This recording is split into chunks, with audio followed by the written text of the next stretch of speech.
So టోటల్గా last మనకి 3 నుంచి 4 నెలల కాలంలో మొబైల్ ఫోన్స్ ఏవైతే పోగొట్టుకున్నారో వాటిల్లో ఈరోజు టోటల్గా 505 మొబైల్ ఫోన్స్ని రికవరీ చేయడం జరిగింది.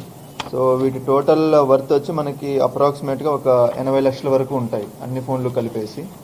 సో దీనికి సంబంధించి మనకి లాస్ట్ 3 to 4 months 3 నుంచి 4 నెలల కాలంలో రికవరీస్ ఇవన్నీ.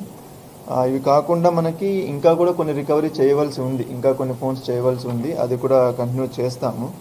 సో మనకి మీడియా ద్వారా పబ్లిక్కి రిక్వెస్ట్ ఏంటంటే మీకు ఏదైనా మొబైల్ పోగొట్టుకుంటే వెంటనే CEIR పోర్టల్, మనకి central equipment identity register portal ఏదైతే ఉందో ఆ పోర్టల్కి వెళ్ళి మీ దగ్గర ఉన్న IMEI నెంబర్ ఏదైతే మొబైల్ ఫోన్కి ఉంటుందో అది వెంటనే అక్కడ ఎంటర్ చేసి దాన్ని మనకి బ్లాక్ చేయించడం జరగాలి. అది జరిగితే మనకి ఏమవుతుందంటే ఆ ఫోన్ ఇంకొకరు ఎవరైనా దాన్ని వాడినా ఏమన్నా చేసినా కూడా మనకి అలర్ట్ రావడం జరుగుతుంది. సో దాని ద్వారా ఏంటంటే మనం ఫాస్ట్గా ఫోన్ని రికవరీ చేయడం జరుగుతుంది. లేదు మనం ఒకవేళ ఆ పోర్టల్లో రిజిస్టర్ చేయకపోయినా ఏమన్నా చేసినా కూడా మనకి కొన్ని ప్రాబ్లమ్స్ వస్తాయి. ఆ ఫోన్ని వాళ్ళు మిస్యూజ్ చేయడం కానీ